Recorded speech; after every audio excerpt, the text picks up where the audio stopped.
علیہ وآلہ وسلم کے موقع پر خصوصی خطاب فرمایا۔ تیسرا اور دورہ 1944 میں کیا۔ مکار ہندوستان نے جب کشمیر پر غیر قانونی اور غاصبانہ قبضہ جمایا تو قائد اعظم کو فکر لاحق ہوئی۔ آپ نے اکتوبر 1947 میں لارڈ ماؤنٹ بیٹن اور جواہر لال نہرو کو مدعو کیا۔ دونوں نے دعوت نامہ قبول کیا مگر وہ لاہور نہ آئے۔ بعد میں یہ ملاقات 1 نومبر 1947 میں ہوئی جس میں لارڈ ماؤنٹ بیٹن آیا مگر نہرو نے شرکت نہیں کی۔ قائد اعظم نے لارڈ ماؤنٹ بیٹن کو یہ باور کروایا کہ پاکستان کشمیر پر ہندوستان کا قبضہ کبھی بھی قبول نہیں کرے گا۔ ملاقات سے اگلے دن 2 نومبر 1947 کو نہرو مسئلہ کشمیر کو اقوام متحدہ لے گیا مگر رائے شماری پر راضی ہو کر اس سے بھی بھاگ گیا۔ قائد اعظم نے زندگی بھر انصاف اور آزادی کے لیے کشمیری جدوجہد کی بھرپور وکالت کی۔ وہ جموں و کشمیر پر غیر قانونی ہندوستانی قبضے سے انتہائی دل گرفتہ تھے۔ قائد اعظم کی کشمیر سے والہانہ محبت کا اندازہ اس واقعے سے لگایا جا سکتا ہے کہ جب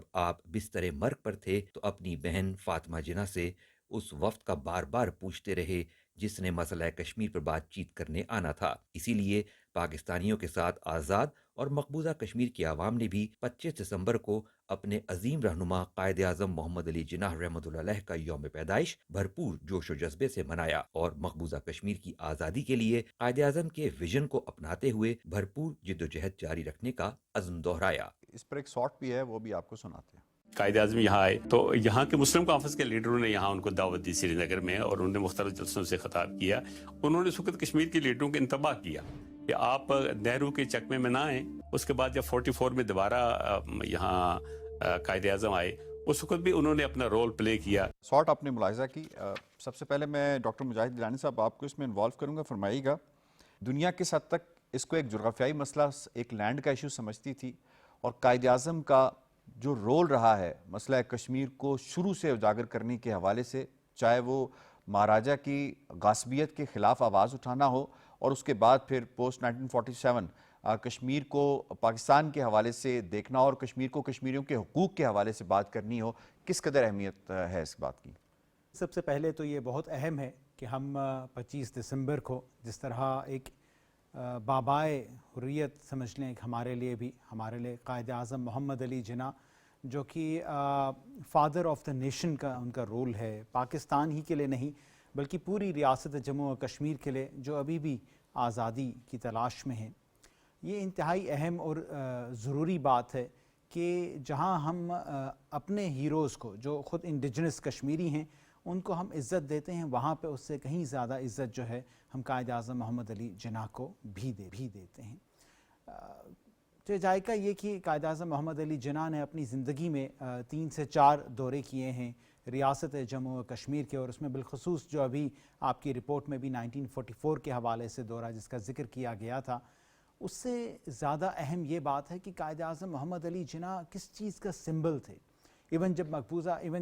ابھی موجودہ مقبوضہ جموں و کشمیر کا جب انہوں نے دورہ کیا تھا تو وہاں سری نگر میں خطاب کرتے ہوئے انہوں نے یہ وہاں کے کشمیری مسلمانوں کو باضابطہ بتایا کہ آپ لوگوں کی طرف سے جو یہ ایک ہاسپٹیلٹی ہے، جو آپ مجھے اس وقت استقبال کر رہے ہیں، جو ویلکم دے رہے ہیں، یہ صرف ایک شخص کا نہیں ہے بلکہ یہ پورے مسلمانان ہند کا استقبال کر رہے ہیں۔ اور استقبال کا ذرا بتائیے گا بھی کس طرح سے ان کی گاڑی تک کو اٹھا لیا گیا تھا کندھوں پہ؟ جی بالکل، آپ اندازہ لگا لیجئے کہ اگر ہم بات کرتے ہیں خود صرف سری نگر، اگر ہم بات کریں جامع مسجد کے حوالے سے تو ہزاروں کے قریب جو لوگ ہیں وہ وہاں پہ موجود تھے۔ تعداد اتنی زیادہ بتائی جا رہی ہے اور ان کو دیکھنے کا اشتیاق اتنا تھا کہ کہا جاتا ہے کہ بہت سارے لوگ ان کو دیکھنے کے اشتیاق میں زخمی بھی ہو گئے تھے۔ اس قدر فاصلہ جو ہے جامع مسجد کے مطلب آپ ممبر تک یا مین جہاں پہ انہوں نے تقریر کرنی تھی وہاں تک پہنچنے کا فاصلہ جو ہے وہ کچھ میٹر کا تھا، لیکن وہاں ان کو پہنچتے بھی جو ہے اچھا خاصا وقت لگ گیا تھا۔ یہ تاریخ کی کتابوں میں یہ سب کچھ درج ہے کہ وہاں پہ جس طرح سے وہ جو اس وقت مسلم کانفرنس کے لیڈران تھے ان سے ملے، اسی طرح سے جو وہاں ایک عام کشمیری مسلمان تھا اس نے بھی قائد اعظم محمد علی جناح کا پرتپاک استقبال کیا تھا۔ اور وہ صرف اس لیے نہیں ہوا کہ قائد اعظم محمد علی جناح جو ہے وہ کوئی مسلم لیگ کے لیڈر ہیں یا پھر اس وقت بھی ایک بہت بڑے رہنما تصور ہوتے تھے، بلکہ وہ اس لیے بھی کیا گیا کہ جو ان کی ایک آئیڈیالوجی تھی، جو ان کی تھیری تھی کہ 2 قومی نظریے کی بنیاد پہ پوری بر صغیر پاک و ہند کو ڈیوائیڈ کر دیا جانا چاہیے، اور یہی بیسکلی ان کا علم تھا, ان کی وزڈم تھی, ان کی دانش تھی, جو انہوں نے اس وقت شیخ عبداللہ کو اور مسلم کانفرنس کے جتنے بھی چیدہ لیڈران تھے ان کو بڑا کلیئرلی بتا دیا تھا کہ اس وقت جو نیشنل کانگریس ہے وہ آپ کو پھنسانے کی کوشش کرے گی پنڈت جواہر لال نہرو کے حوالے سے, اور وہ تمام جو اس وقت کی ان کی میسینیشنز, جو ان کی مکارانہ چالیں ہونے والی تھیں, ان کا آلریڈی قائد اعظم محمد علی جناح نے اس وقت کے لیڈران کو بتا دیا تھا. میں سمجھتا ہوں یہ انتہائی اہم اور ضروری بات ہے اس لحاظ سے سمجھنا, قبول کرنا اور اس کو دل سے ماننا کہ قائد اعظم محمد علی جناح جو ہیں وہ صرف ایک شخصیت کے طور پہ پوری ریاست جموں کشمیر میں نہیں جانے جاتے تھے, بلکہ ان کا جو فلسفہ تھا, جو پاکستان کے قیام کے حوالے سے لا الہ الا اللہ محمد الرسول اللہ کا جو کلمہ تھا, اس کلمے کی بنیاد پہ کشمیری مسلمان پاکستان سے اور قائد اعظم محمد علی جناح سے ایسے جڑ گئے کہ آج 2025 میں بھی پہنچتے ہوئے ہمیں 2021 میں ہمارے شہید قائد تحریک سید علی گیلانی کا یہ نعرہ ابھی بھی گونجتا نظر آتا ہے کہ ہم پاکستانی ہیں, یہ پاکستان ہمارا ہے. ٹھیک ہے امتیاز وانی صاحب, میں اس میں آپ کو شامل کروں گی. یہ فرمائیے گا کہ ڈاکٹر ریاض علی شاہ نے اپنی ڈائری میں لکھا کہ زیارت میں اپنی آخری الفاظ میں ایام کے اندر جو ان کے آخری الفاظ تھے وہ یہ تھے کہ کشمیر پاکستان کی شاہرگ ہے اور کوئی قوم یا ملک اپنی شاہرگ کو دشمن کی تلوار کے نیچے کیسے برداشت کر سکتا ہے. اور انہوں نے آخری جو ان کے الفاظ تھے, جو بی بی سی نے بھی رپورٹ کیا ہے, کشمیریوں کو ان کا حق دو, یہ انہوں نے کہا ہے. جو کشمیر پاکستان کی شاہرگ ہے, کشمیری اس کو کس طرح سے لیتے ہیں جو قائد اعظم نے کہا؟ جس طرح 25 دسمبر پوری دنیا میں اور مقبوضہ کشمیر میں بھی قائد اعظم کا جو دن منایا جاتا ہے, وہاں پر بھی جو ہے اس کو سیلیبریٹ کیا جاتا ہے اور ان کی جو ہے وہاں پر برتھ ڈے کیک کاٹا جاتا ہے ان کی پیدائش پہ جو ان کی ہوئی ہے 25 دسمبر کو. تو اسی طرح مقبوضہ کشمیر کے عوام, جس طرح قائد اعظم نے فرمایا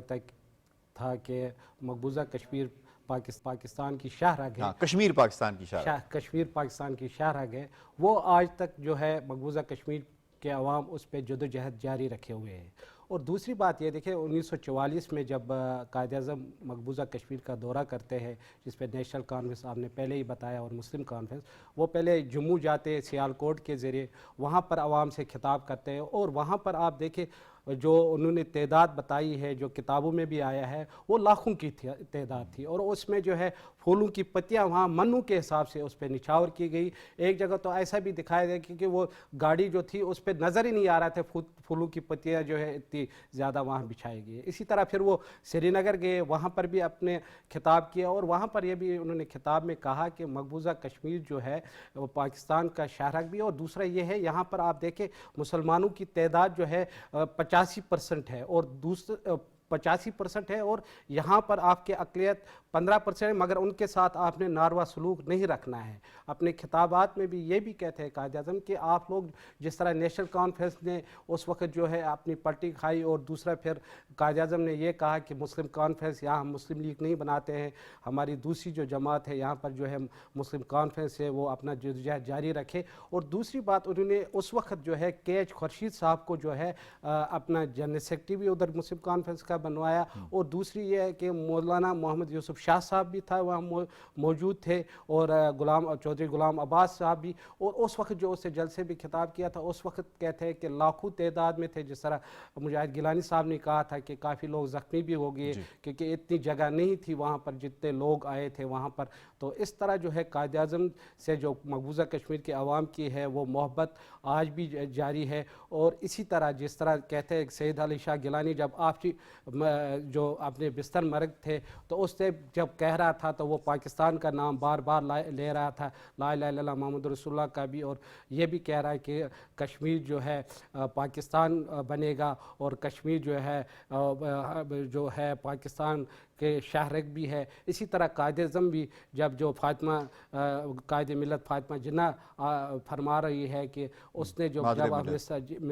بستر مرگ تھی تو قائد اعظم یہی فرماتے تھے کہ کشمیر کا کیا ہوا, اور کشمیر جو ہے پاکستان کی شاہرگ ہے تو اس کو پاکستان کے ساتھ ضرور ملنا چاہے. یہ اس کے بھی آخری دنوں میں الفاظ تھے. تو اسی طرح جو ہے مقبوضہ کشمیر بھی آج بھی جدوجہد جو ہے اپنی جاری رکھے ہوئے ہے اس چیز کے لیے جو انہوں نے قائد اعظم نے فرمایا تھا, اور وہاں پر بھی جو ہے لوگ اس سے محبت آج بھی جاری رکھے ہوئے ہیں. آپ دیکھیں کہ جو گزشتہ دن جو منایا گیا اس کی جو برتھ ڈے سیلیبریٹ ہوئی مقبوضہ کشمیر میں بھی کچھ جگہوں پہ منایا گیا,